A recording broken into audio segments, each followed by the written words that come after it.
भव्य जगह है अयोध्या जी, जहाँ सरयू के किनारे भगवान विराजते हैं। अरे काफी महात्मा तो सीता जी के उपासक हैं, वहाँ सीता जी की सखी बने फिरते हैं।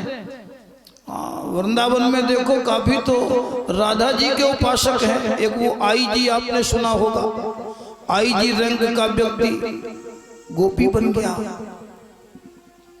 एक बड़े अच्छे महात्मा बक्सर में थे, मामा जी वो जानकी जी को बहन मानते थे, बड़ा प्यारा भजन गाते थे। हमें उनकी 2 लाइनें आज भी याद थी।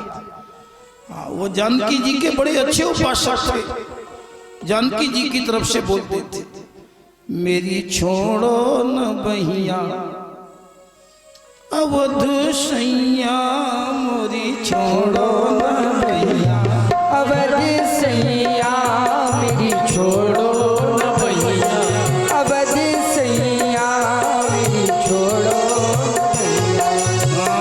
अंतर मन की प्रभु तुम जानते हो, अंतर मन की प्रभु तुम जानते हो, तुमसे कछु छिपी मैया, मोरी छोड़ो न बहिया अवध सैया, मेरी छोड़ो न बहिया अवध सैया, मेरी छोड़ो न बहिया। मस्ती में बोला करो, अच्छे लगे। छोड़ो न बहिया अवध सैया, मेरी छोड़ो न बहिया। बोलो अयोध्या धाम की जय। आओ थोड़ी राम जी की भी चर्चा कर ले, क्योंकि राम जी नहीं आएंगे तो कन्हैया जी भी नहीं आएंगे। हाँ, राम की कथा अनुकरणीय भी है और स्मरणीय भी है। कन्हैया की स्मरणीय है, अनुकरणीय नहीं है। अब उनने काली नागनाथ लो, तुमने को नांग छोड़ लो तो इसलिए पहले हम तुमको जरा सजग कर दे, पहले मर्यादा में आओ। अगर मर्यादा में रहोगे तभी कृष्ण कथा में प्रवेश मिलेगा प्यारे। ये बहुत अच्छा चंद है। मनवंतराणि सर्वाणि तयोक्तानि श्रुतानि में वीर्याण अनंत वीर्यस्य श्रोतुमिच्छामहे प्रभु। 14 मनवंतर है, हर मनवंतर में भगवान। इस मनवंतर में यही जो सत्यव्रत हमने आपको बताई थी, यही अगले मनवंतर में श्राद्ध देव मनु के रूप में आए। भगवान की नाभि से कमल, कमल पे ब्रह्मा, ब्रह्मा के मन से मरीच, मरीच से कश्यप, कश्यप की पत्नी अदिति से विवस्वान यानी सूर्य का जन्म हुआ। देख लेना, यहीं से सूर्यवंश की क्रिया चलती है। और राम जी का अवतार सूर्यवंश की 63वीं पीढ़ी में हुआ। हमारे पास 92 पीढ़ी का लेख है। श्राद्ध देव मनु के कोई संतान नहीं थी, पुत्रेष्टि यज्ञ हुआ। तो पत्नी श्रद्धा ने कहा कि हमारा मन है कि पुत्र न हो, पुत्री हो। एक हुआ पुत्र के लिए, पैदा हुई पुत्री जिसका नाम था इला। मनु ने कहा ब्राह्मण भी झूठे, वेद भी झूठे, पुत्र के लिए एक हुआ, पुत्री कैसे हो गई? देखो पहले का विज्ञान। तो उस बेटी को बेटा बनाया गया जिसका नाम सुद्युम्न। एकदा धनुरुद्यम विचरण मृगयाम बने। एक दिन शिकार खेलने गए तो सुद्युम्न ने अंबिका वन में प्रवेश किया। घोड़ा सब घोड़ी हो गए, लड़का सब बिटिया बन गए, क्योंकि ये वन भगवान शंकर ने कीलित कर रखा था।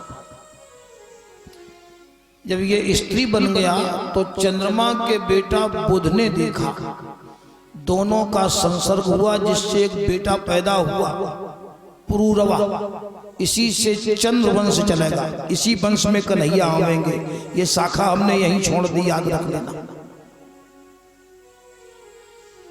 इधर माता पार्वती का आराधन किया कि वो तो फिर बिटिया बन गया।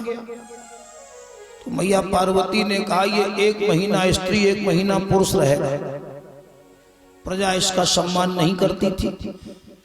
इसके 3 बेटा हुए, उत्कल, गय और विमल, ये सब दक्षिणापथ के राजा हुए। तब मनु ने 10 बेटा और पैदा किए योग बल से। इक्ष्वाकुनृग सरयाति दिष्ट धृष्ट करूषवान् नरिष्यन्तम प्रखदम नभगम च कविम विभु। ये 10 बेटा।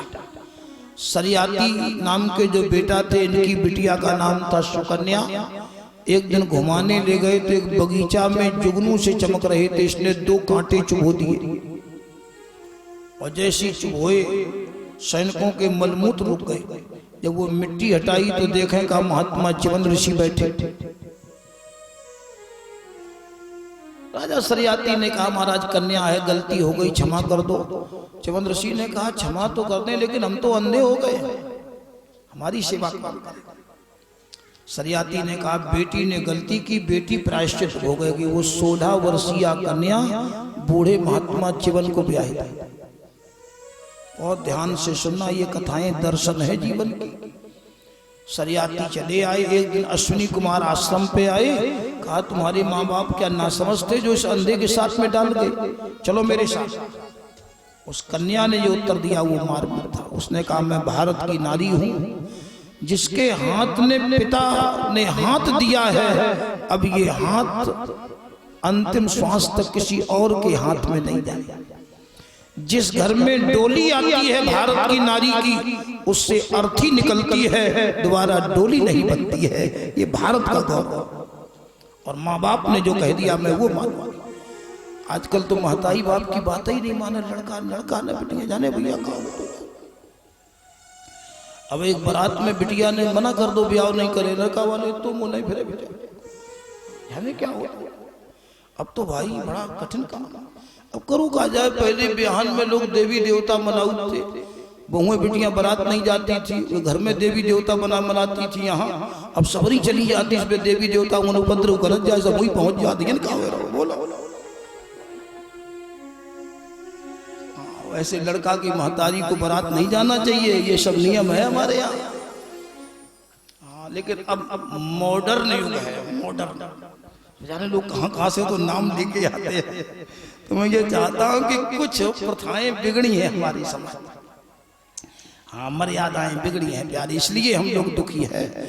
हमारा समाज बड़ा मर्यादित था। हमने वो समाज देखा है जहाँ घर में बहुएं बिटियां भोजन बनाती थी, नाचने वाली बाहर से आती थी।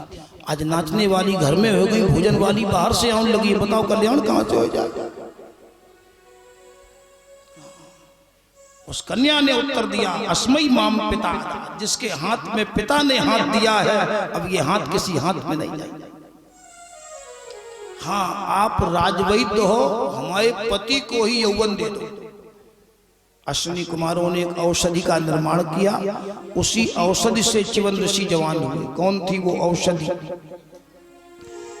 जिस औषधि के योग से हुई तरुण वह देह, है प्रसिद्ध वो आज तक च्यवन प्रास अवलेह।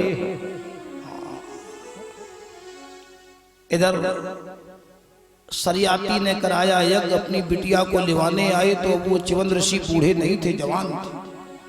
पिता को ये लगा हमारी बेटी ने गलत कदम उठाया, अपनी बेटी को डांटा। कहा तू मेरी कन्या नहीं है, चिकीर्षितम ते किमिदम पतिष्ठया प्रलंबितो लोक नमस्कृतो मुनि यत तुम जराग्रस्तम सत्य सम्मतम विहाय जारम भज से मुमुद्भगाम। अगर तूने बुढ़ापा देख करके छोड़ा है तो तू मेरी कन्या नहीं है। कुल प्रसूते कुल दूषणम चयत, तू कुल कलंकिनी है। मेरा अनुमान अगर सच है तो तू विषय विषैली नागिन है।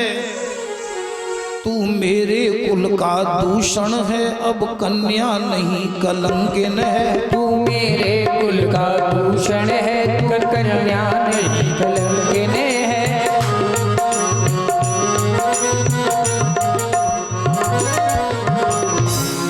उसी समय